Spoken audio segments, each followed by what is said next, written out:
Мен өткенде осындай сәби қуыршаққа осындай киімдер дайындап алған едім. Балжын киіммен, көйлегімен және шапкісімен. Енді осы сәби қуыршаққа арнап осындай бесік дайындап алдым. Осындай бесік дайындап алдым. Қолымнан келгенше, бұның мынандай жерде тербетіліп тұратын ағашын жасай алмадым. Сондықтан да енді осы бесікті, осы бесікке лайықтап, бесік жабдықтарын дайындаймын. Ол үшін ең бірінші осы бесіктің көрпешесінен бастамақшымын.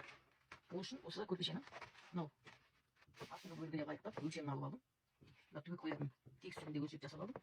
Енді осы үлгі бойынша мата дайындаймыз.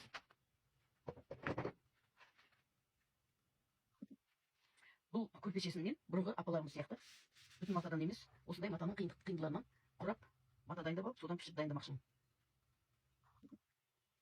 Енді осы матаның қиындыларынан біріне бірін жалғап, үлкен мата бөлігін дайындап аламыз.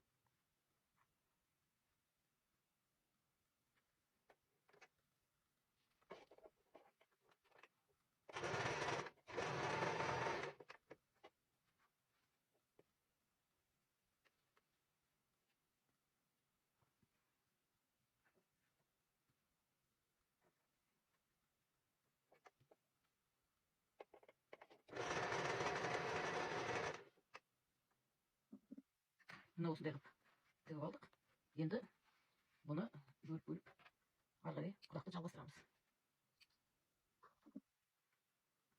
Енді құраған құрақтарымыздың бәрін тігістерін үтіктеп аламыз.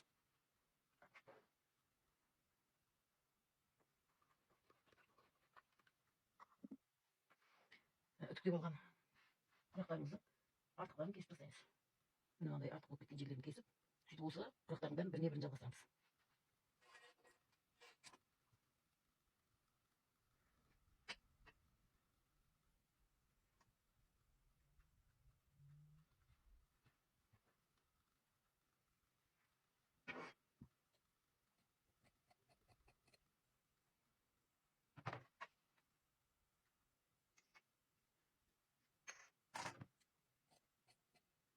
Мына осылай бәрін бірге кесіп аламыз.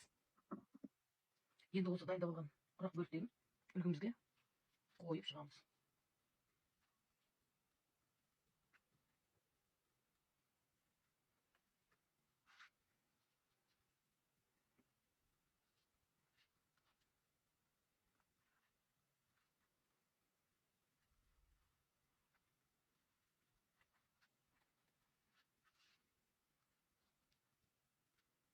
Міне осылай рет-ретімен қойып ыңғайлап аламыз.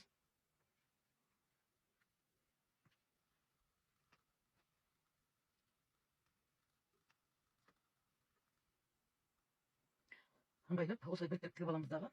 Одан кейін екінші бетін осылай дайындап аламыз.